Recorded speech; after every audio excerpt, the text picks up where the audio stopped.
Welcome to Get Over It, the consciousness transforming podcast for exceptional 21st century living. We have a very different show today on crystals. We're going to be speaking with a Native American healer, Luke Blue Eagle, and we're going to be talking about his latest book, First Nations Crystal Healing, Working with the Teachers of the Mineral Kingdom. Folks, there's not a book like this out there. You're going to gain a lot of deep knowledge, and the information that he presents, you're able to heal yourself. And Luke Blue Eagle is very deep, very spiritual, and you will feel that, you will hear that when he talks to you. Now, the information shared on Get Over It uses intuitive and pragmatic insight to help you shift your consciousness to break through the blocks and release energy that is no longer needed. Yes, we're going to help you let go of the BS that's been holding you back. But you guys know I always ask that question. Are you truly ready to? And by the way, folks, BS is a belief system. A bit about me for my new listeners, intuitive since birth. I'm a third generation intuitive with over 3 decades of experience supporting people to break through the blocks along their path. I'm a strategist for personal and professional transformation, revealing cutting edge information that enables you to prosper and thrive. I spent 25 successful years in corporate America as an executive sales professional, and I'm the founder of Healing Visions Ministries and the Northern California Children's Education Network, a 501c3 nonprofit. I provide consultations and healings in all areas of life that heal the mind, body, spirit connection, allowing you to live your very best life. My clients tell me that I keep it real while providing them with accurate information to assist them along their journey as a spirit living a human existence. But they also say, if you really don't want to know, don't ask Monique. My background includes a doctorate in metaphysics, Reiki master teacher, ordained minister, and clinical hypnotherapist. So whether you are stressed, depressed, or possessed, I can help. To find out more about me and the services I offer, go to my website, and that's moniquechapman.com. And I invite you to like me on Facebook and follow me on Twitter and LinkedIn. And if you're enjoying this podcast, please subscribe. My guest today, Luke Blue Eagle, started working with crystals at a young age. In 1979, after being contacted by his ancestors, he began a 25-year period of training in the indigenous healing arts with elders from several First Nations in Canada and in the United States, including William Commanda of the Algonquin Nation, Sun Bear of the Chicopee Nation, and Oshina Fast Wolf of the Apache Nation, and many others. He lives in the Quebec province of Canada, and you can check him out at his websites. I'm going to give you 2. The first is Ancestral Wisdom Today, all one word, ancestralwisdomtoday.com. And then the second site is blueeagleshop.com. And check them out while you're listening to the podcast. I know that you will love the blueeagleshop.com because he's offering his products there, and folks, they are strong. And then check out the wisdom on, excuse me, ancestralwisdomtoday.com. Welcome, Luke Blue Eagle. Thank you for having me. It's great to have you here. Absolutely love the book that you wrote. There are so many books on crystals that are out, in one sense, they're a dime a dozen, but in another sense, yours is so different. Why did you decide to create a book for the masses that really embraces the energy of our forefathers? Because of the needs we have today. We're in the changing of times right now. We're moving very fast through evolutionary change on planet Earth. We're going to, in a way, move forward and move backward at the same time. We're going to come back to a more simple way of living. And yet we're going to go to another stage of our evolution where there's going to be a lot of more what we call psychic powers. It's just natural that we grow a bit more in our evolutionary path. And right now there's a lot of forces out there that are trying to stop that process. And so we can see that in the current world situation where there's a lot of persecution of everything spiritual. And well, that's just transitory. It's going to pass like all the rest. We're going back to where, and so the need for this really arose really strongly at a certain point in my life. And so I asked my elders if I could do that. And they said, yeah, at this point in time, we can share. Because normally these teachings are not shared openly because they're very powerful. Uh-huh. But since we need this on a high level to do a lot of healing today on many levels and for many different beings, and as they are very powerful vectors and vortexes of healing, the permission was granted, and I wrote this book in French to begin with, and recently now with Inner Traditions. That's a department of Baron Company in the States. So we worked a long time on the book. It's a very good book, I think, and I had quite a few interviews about it since it came out. And I'm very happy to speak with you about it today, because you seem to be a very nice person. Yeah, I'm varied, all right. Well, you attack the book from two different vantage points. You give a lot of history of the Native American teachings, and then you go into the crystals. Why was it so important for you to share the information on the Native American teachings? Everything is about context. If you really want to, we are multidimensional people, multidimensional beings. Mm-hmm. We exist on many different realms at the same time. We're not always conscious of that.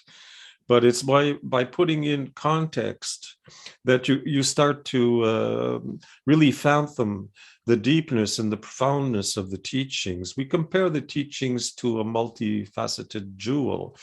A multifaceted gemstone. You have to hear the same teachings in many different lights and see it in different ways before you understand the whole of that, because there's a lot of different facets to the teaching. And one of the facets is understanding where it comes from.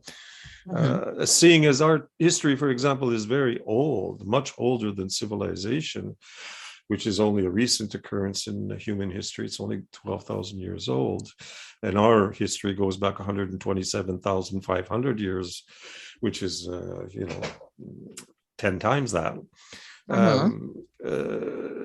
And that these teachings have been passed down from generation to generation. And you don't pass down something that doesn't work, you pass down something that works. So just that is really a way of telling people and showing people, well, this is something that works. You can work with this. It's valid information. It's been proven through time. It's been tested and proven to be efficient. So that gives confidence to people, and it gives context. And because of our minds are multifaceted also, the more information you get on the context surrounding any one subject, the more you can go deeply and profoundly into those teachings. Yes, you can. Could you talk to us a bit about the foundational Native American teachings, like centering and the four grandfathers and the four directions? Because it wasn't exactly new to me, but I hadn't quite put it together in the context that you did in my mind. Well, you just mentioned things that would take about 3 weeks to Just give us a quick overview. Capsule view. I'd love to talk to you for 3 weeks, but I don't know. I don't think our audience would hang bring in. it down a bit. Okay.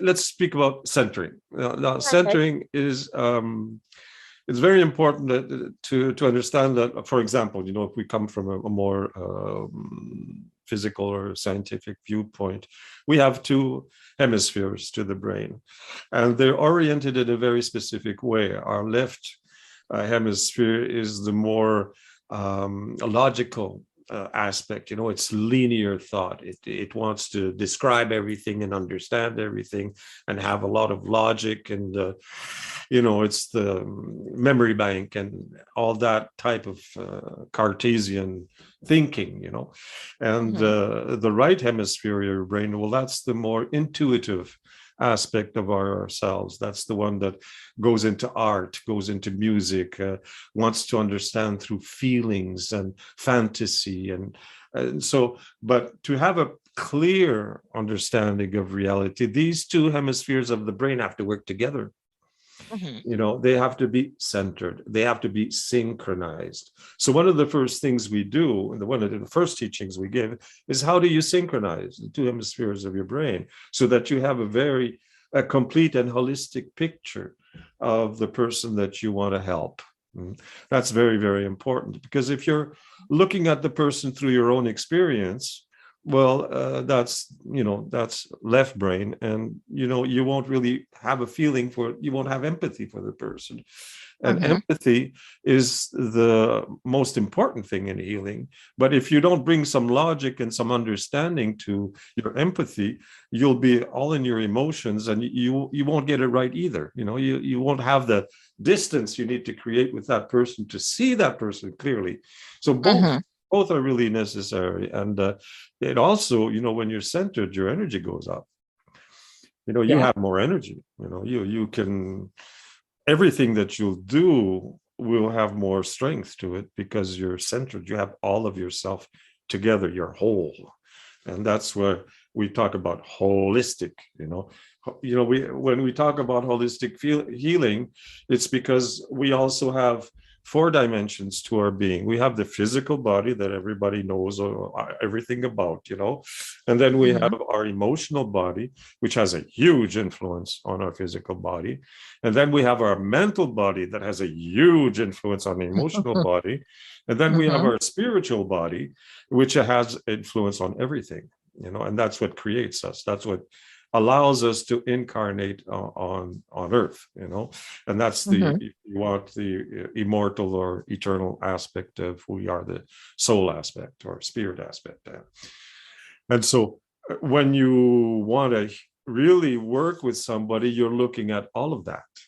Medical science today is only looking at the physical body, and the emotional, there's very, very, very poor understanding of what that is. And psychology and psychiatry, it's very, as far as our teachings are concerned, it's very, very primary. It's very Yeah, very retarded, limited. very Yeah. limited, very limited. Mhm. And so they don't touch the mental aspect, and they don't touch the spiritual aspect. So they're not really working on the person. They're working on his body.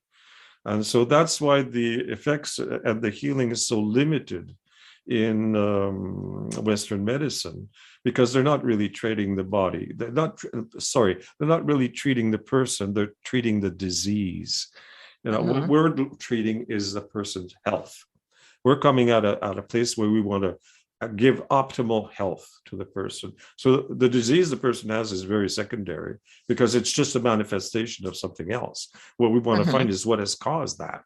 And when you treat the root cause, then not only does the disease disappear, but you have a better person in front of you, because that person has learned.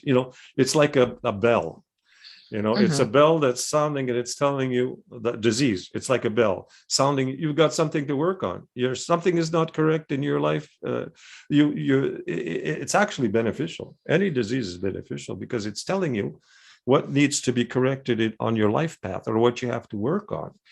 And so by treating only the physical, you're not getting the benefit of what that bell is telling you. And so Mhm. you're just turning in a circle. You're standing still rather than evolving on your life path and life mission.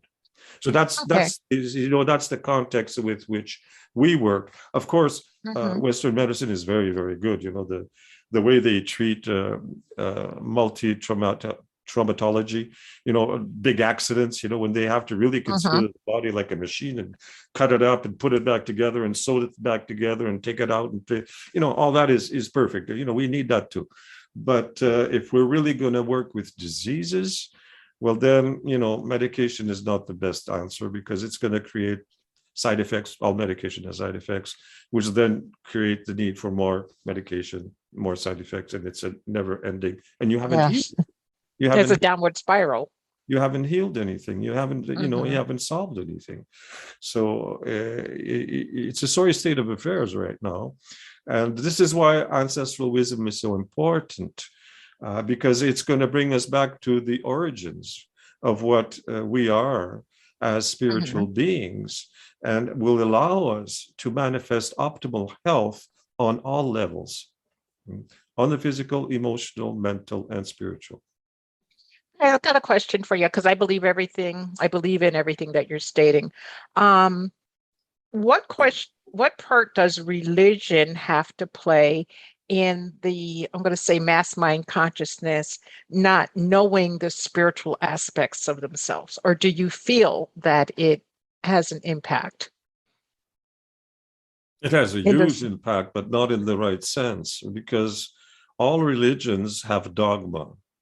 And so Mhm, you're supposed to believe something that you need faith to believe in. You can't verify it, you know. mhm, So actually, they are tools to control people, just like mhm, civilization. It's the same, the system that you see in governments and civilization, which is dominating nature and dominating other people, is the same mhm, thing in religion. It's not the same thing as spirituality. Spirituality sets you free. mhm. You know, religion makes you a prisoner of that dogma, because all religions will say that they are the only religion, that they've got the truth, which Yeah. is hogwash, because Well, it's BS.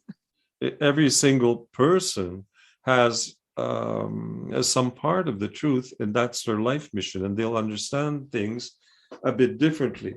And so what you need is spirituality, because and that's why native teachings are so good, because they don't Mhm. impose anything on anyone.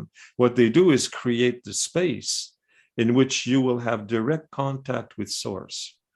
And that's powerful, because then you can Yes. really look at your soul and say, oh, okay, you have different experiences. What we do is we create the space in which these things happen. And so the Mhm. person has direct experience. But in a religion, you have to go through a priest and a bishop and a pope, and there's a people that are supposed to tell you what that experience is, rather than you having firsthand experience. The approach is completely different.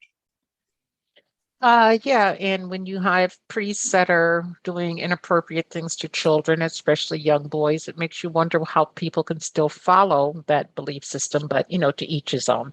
Um, I want to switch gears for a moment and talk about the crystals. Mhm. Um, what is the history behind crystal healing? Where does it come from? It's as old as the earth. Uh, Hmm. the the uh, um, the These teachings are really old. I wouldn't be able to see when they started. This is really, Hmm. really old, because the crystals are the flowers of the mineral kingdom. They're the most evolved beings of the mineral kingdom. They're the ones that embody personality. You can communicate with a crystal. It's not the same thing as a stone. What you recognize as a crystal is when you see a geometrical shape in a mineral substance.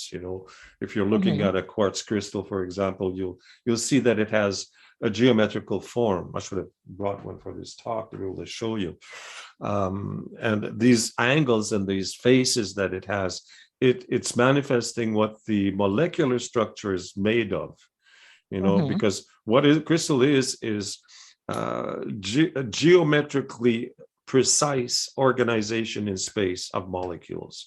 And this is what makes it possible to transform and amplify energy, because anything that goes through a crystal will be either amplified or transformed by this organized structure. They are the most organized beings. They have one structure and they hold it for eons, and that structure has an effect. That structure transforms every single kind of energy that goes through it, because of the order that it has. So as soon as and they're beautiful, Yeah. they're fascinating. So when first man saw the first crystals, the first thing he does, children that have gifts, for example, that's how you recognize a child that has gifts. They're always collecting stones all over the place. Well, When I you were chuckle. young, you were collecting Yeah, stones, right? all the time. Yeah. Yeah. I used to get So yelled at because I'd have so many in my room. yeah, all young children with gifts, they will start collecting stones because they feel the energy that's there, and that energy will regulate energies. It will teach you something. It's teaching you something about the order of the universe. And so they are very, very, very powerful. So, it's natural. As a child will do that, well, with eons of elders that are working in healing their communities, well, they get more and more versed in how to use these mineral beings. And so that's where the teachings come in. Mhm. Okay. In the book, folks, he talks about 40 important stones and crystals, and there's a full color inset of these stones and crystals. So therefore, when you look at them, you know what you're looking at. If you were, out and about and you see it, you can reference back to it. Blue Eagle, the one thing that caught my eye, well, there's many things that caught my eye, but the one thing that caught my eye, I love most of the stones that you talk about, and I wear them daily. And you called citrine the coyote stone. Mhm. Why? Because it plays tricks on people. That's what coyote energy is. It's the trickster. And Mm-hmm. there's many, many different faces of the trickster, but in Native American tradition, it's the coyote. And we are often in our evolution stuck in certain places, and sometimes it takes something to jar us out of our patterns, and that's Mm-hmm. where the tricks come in.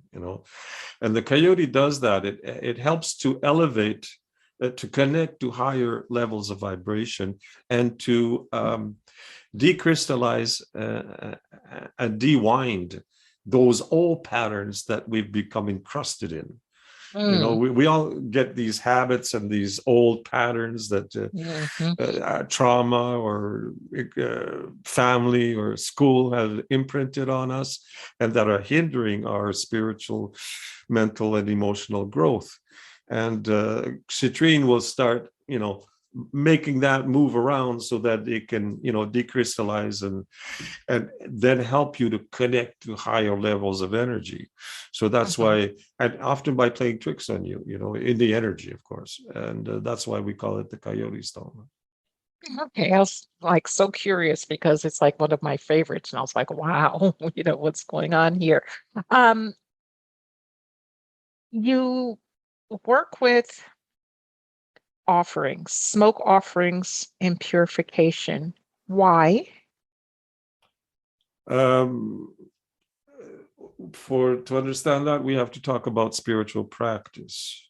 Okay. Now, a spiritual practice is what makes us human beings. Mm. Uh, Human beings have free will. That means that they're not like the other beings, like animals or plants or minerals. These beings always follow exactly what their life mission is. You don't see a wolf going to take a beer at the tavern. A wolf does what a wolf is supposed to do, and they Mm-hmm. never deviate from their original, what we call the original instructions. The only beings on earth who can follow something different than their original instructions is human beings. And this is why they require spiritual practice, because it is through spiritual practice that they will be able to determine what they're supposed to do, not what is right and what is wrong, and have the Mm-hmm. courage and the discernment to follow that. And so in spiritual practice, there and human beings really need that. There's no other way that you can. And in native life, in indigenous life, spirituality impregnates every aspect of daily life. Mm-hmm. And this is what is very different from civilizations, when the spirituality is isolated in very small boxes called churches, But Mm-hmm. in native way of life all over the planet, not just in North America, but all over the planet, as you have to be in harmony with nature to survive in nature, every aspect of your life is spiritual. There's teaching related even to the way you walk. So and what the and spiritual practice is a part of Mm-hmm. that. And there's three aspects to spiritual practice, and the first one is offerings.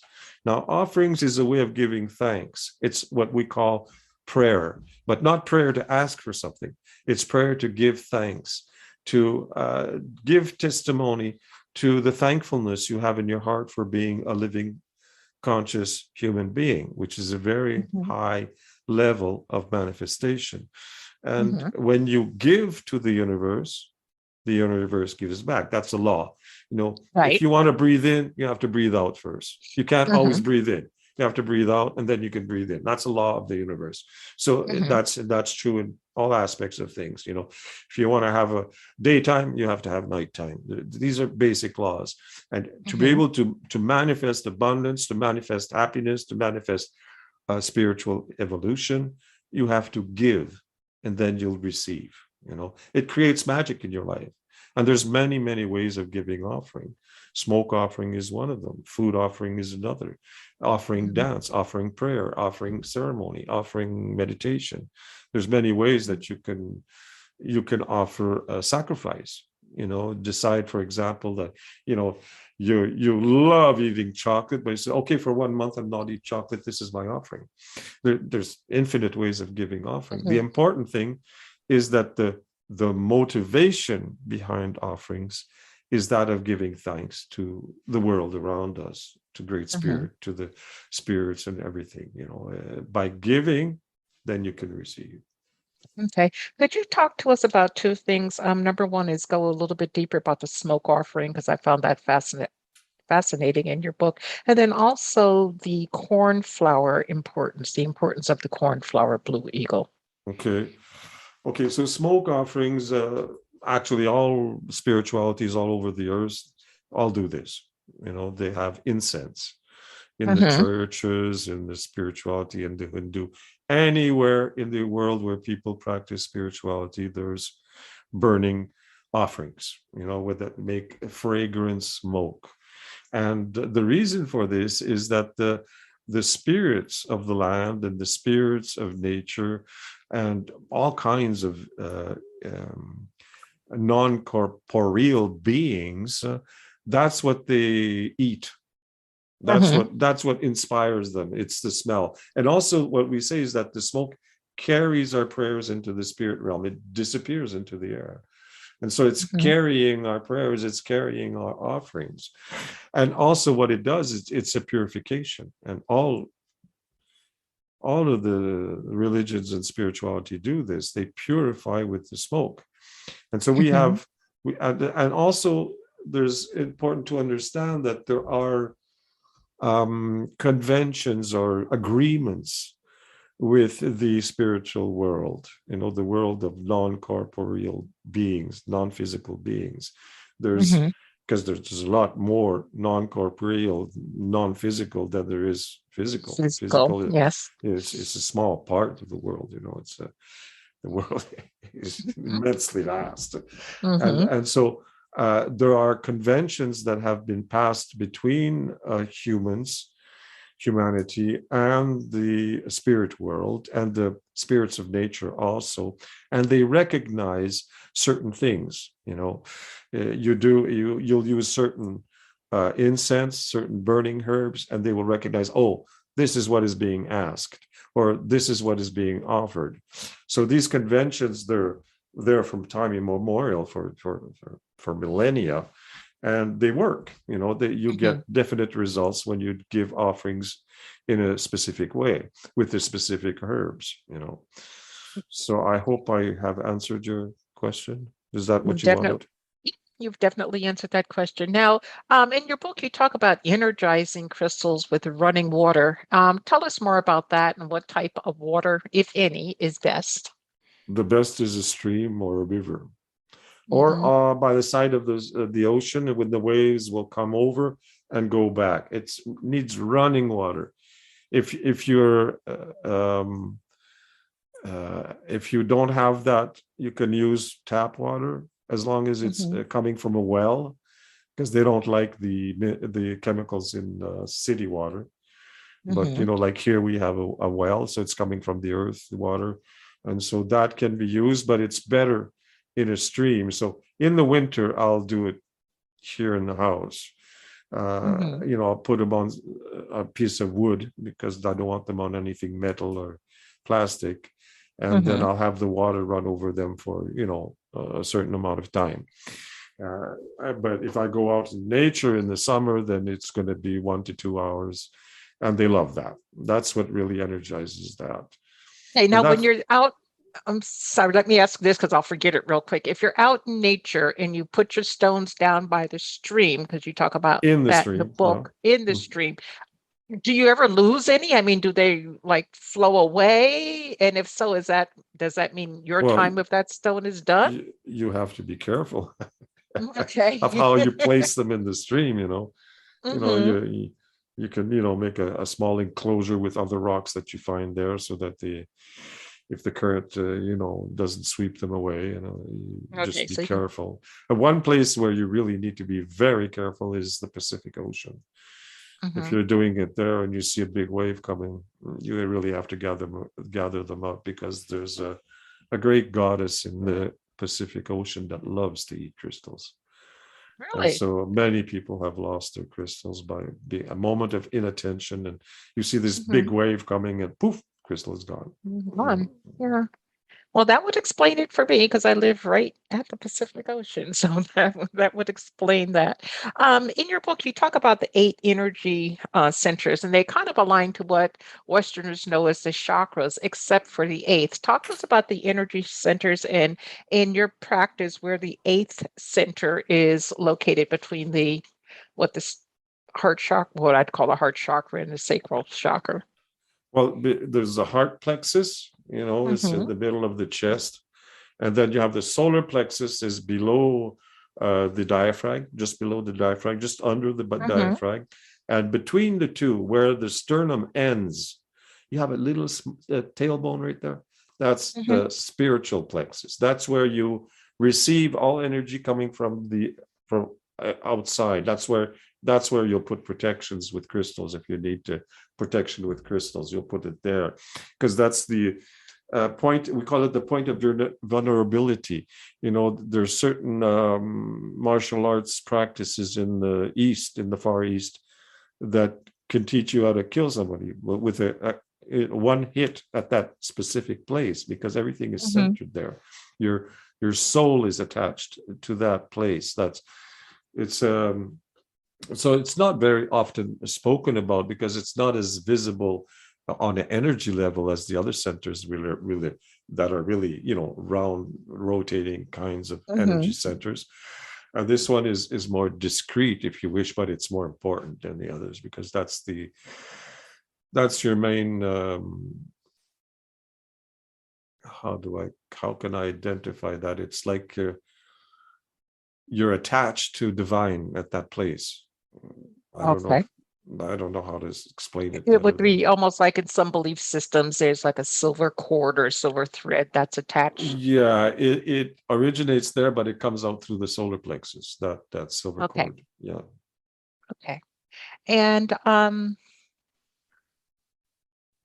you shared a couple of teaching stories. Well, not a couple. You shared quite a few teaching stories in your book. Could you just pick one randomly and share it with the folks? I want them to have a flavor for how you actually wrote the book, tell the stories. Okay. Well, the teaching of the respect you have to have for crystals and the communication that exists with the crystals. We have a tradition that says that we should never buy a crystal. The crystal either comes to you, or you find it in nature, or somebody gives it to you. And Mhm. So to explain how this really is real Mhm. is I was in a giving a conference on crystal healing in a gigantic health fair, alternative health fair in Germany, Mhm. in Munich it was. And these things were, and it was a great crystal fad at that time. And I think probably half of the booths there must have had crystals. Some of them were incredibly big, a whole Mhm. island of tables there, and all of them were covered with crystals. And Mhm. so I think it was on the second, it was 4 days. And on the second, no, I think it was the second day. Mhm. I asked, there was a beautiful young German lady that they had offered me to help me. And so she was taking care of the booth and translating for me when I had to. And so I asked her if I could just, walk around the whole place to look at all this. And she said yes. And so, and there's a one corner of the room where there was about 10 or 11 labradorite Mhm. stones there, polished. Mhm. And one of them just flashed me. I had to have this stone. It was like this was Mhm. calling to me very Mhm. powerfully. And well, of course, my teaching says I can't buy this, So I tried to play a trick on myself, and I'd say, the universe gives me the crystal that my hand designates. I could have bought every one of them except that one. Mhm. So that trick Jeez. didn't work. Mhm. And so, but I also recognized that that crystal really needed to come to me, but I couldn't buy it. So I just looked at it and apologized and says, "Yeah, I would have loved to bring you, but I just can't. My traditions don't permit." And so I just let go, completely let go of all attachment to that crystal. Mhm. And next morning, I come into the booth a bit early to have a coffee before the day started. I was sitting behind my booth, and I saw there was a small box there on my stand there in front of me. I says, "What's this? It's not mine." So I opened this box, and there's the crystal. There's that labradorite was right there, and I was Uh-huh. astounded. And then that young lady arrives and said, "Oh, do you see the gift I bought for you?" I Oh. explained to her. She didn't believe me at the beginning. She Mhm. really didn't believe me that that's the stone that I wanted. There was millions of crystals in that place. Mhm. I had to tell her, that's with the booth you took it. That's where the stone was amongst the others, and she had to recognize that. Yeah, that's exactly the stone that I still have that, of course. Yes. Well, if you stay true to your belief system and put it out there, it'll come to you if it's meant to be. I like that little manifesting story. So, when we go to your websites, ancestralwisdomtoday.com, what are we going to find there? Talk to us about what's offered there for folks. Yeah, that's the beginning because I have a very elaborate side to that site, which is in French. And we're Mm-hmm. building up right now the site in English. So there's the first level of crystal teachings there that you can follow online. It's always better to have some kind of on hand teachings. There's things in the book that, a book is just so limited, because you don't see the person doing the actual gestures and things that you need to do to get your energy flowing and all that. So that's Mm-hmm. and there's conferences and there's ebooks, and I've written 8 books, and 3 of them have been translated. I think there's 3 of them there in English because Mm-hmm. I wrote my books in French first, and a few videos, and we're building it up. Actually, we're looking to organize a complete crystal course right now because we Cool. need it more than ever. There's problems that are arising in the population right now, and the only way to heal it is through the quartz crystal healing uh, protocol. Mm-hmm. And we don't know, unless the other way of healing the specific ailment that many people are getting injected with today is very high level healers that work with electromagnetic energy that are able to deactivate the nanobots. Mm-hmm. And these people are extremely rare. It's very, but there is a way that anybody who's ready to train for a few months and learn the crystal protocol could be able to do, because the crystal acts as an amplifier and makes it possible to do this. So it's required today that we give that teaching again in English. There's Mm-hmm. first part is already there in French, but we should get in English. No, is it? Yeah, the first part is there in English, Mm-hmm. but the second part is not there. So we'd like to organize that. But when I started my teaching career many years back, one of to get permission, one of my elders said, "You go where you're invited." Mm. And that meant I don't organize anything. I'm Mm-hmm. not to put myself out there. I have to be invited to do something. So I rely on people organizing my things. And right now, we don't have anybody that's succeeded in. We had somebody who succeeded in organizing the first part, but Mm-hmm. then COVID arrived, and the second part was to be on site here, and that didn't manifest. So we didn't Mm-hmm. record that. Mm. No, not yet. Oh yeah, we want to do it. I want to Mm-hmm. do it. There's a very powerful teaching there that is really required today. We need to put it out there. Okay. And then when we go to your other site, blueeagleshop.com, what are we going to find there? Okay, well, you'll find all the things that I've created. What is very special is I've created shamanic perfumes. I was often invited into hospitals and prisons to work with Native people. And Mm-hmm. in many circumstances, like in intensive care, I could not purify with my smoke offerings. There's oxygen, there's medical personnel, there's closed windows. You can't start burning herb in that environment. It's just not possible. Mm-hmm. So, and the electromagnetic pollution to these people that were plugged into all kinds of machines was terrible. So it was really hindering my work. So I developed over a 2-year research and development that I went through, what brought me to France to visit with perfumers there, and brought me to study with people making essential oils. I developed a perfume that did the same thing, only I was astounded to find that it was like 10 times more efficient than our smoke. Oh, wow. Uh, so I decided to put it on the market. And in the process of doing that, there was this one day when I asked my perfumer friend, he was a very renowned perfumer in France. I asked him, give Mm-hmm. me a few formulas with natural ingredients so I could test, make my practice my scales, if you wish, practice my, because I didn't know anything about perfumery and I wanted to, practice a bit. And he couldn't do it. He Oh, couldn't do wow. it with natural products. He couldn't, most of the ingredients are chemicals.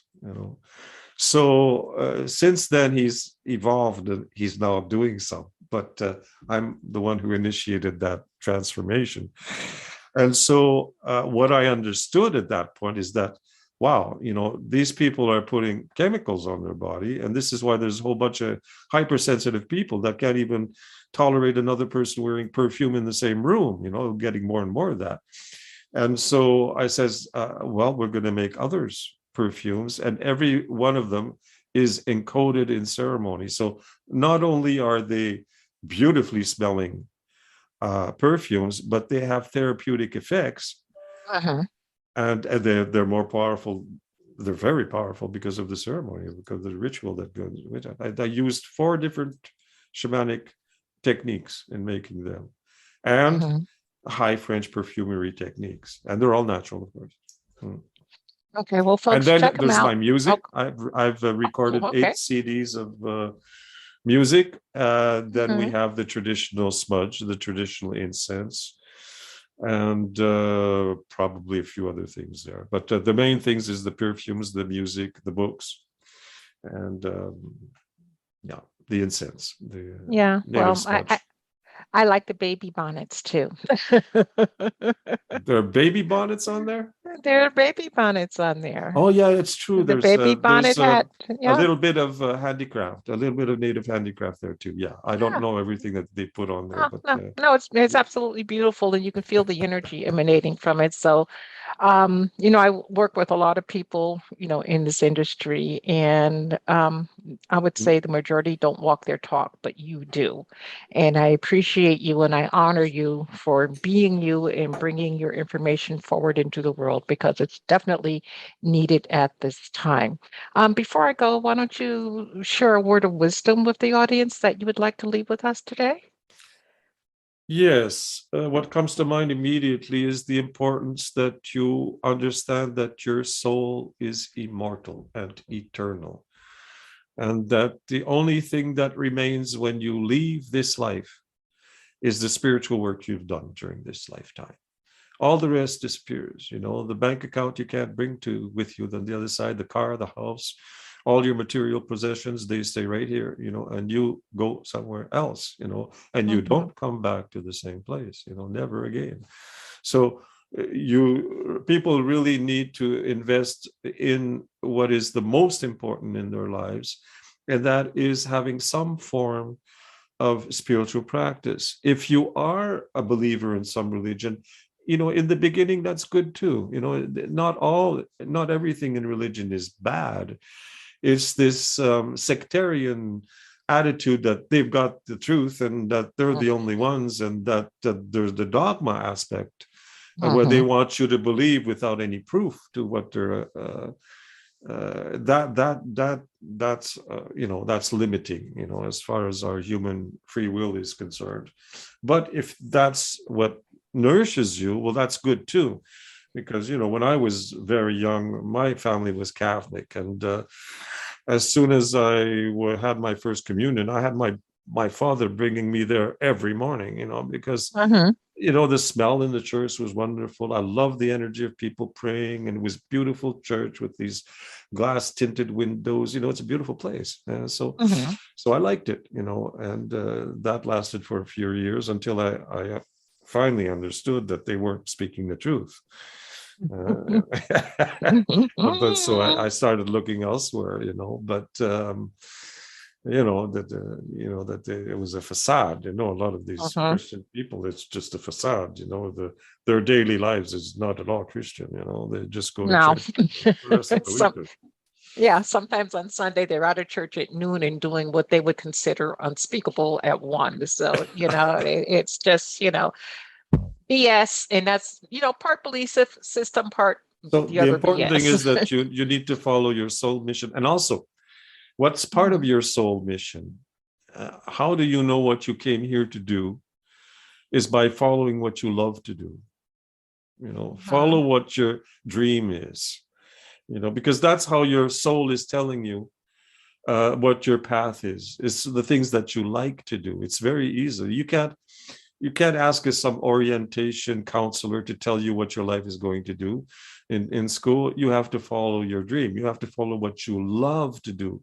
And that takes courage, because it's not always what's going to make you the most money, but if you're following what you love to do, you're going to do it right. You're going to do it with passion. You're going to do it with talent. And that's what is indicating what you should be doing, and not what other people are saying. Okay. Well, thank you very much for that. And thank you for being my guest today. I am truly honored to have this much of your time. Thank you, Monique, for having me. It was wonderful talking with you. Yeah, we'll have to do this again. I enjoy speaking with you. I hope we get more yes. time together. I'm pretty sure that we will. So, folks, I want you to remember that the most important choice that you can make is what you choose to make important. Consider making the masterful choice of crystal healing. Abundant blessings, light and love to all. Agape.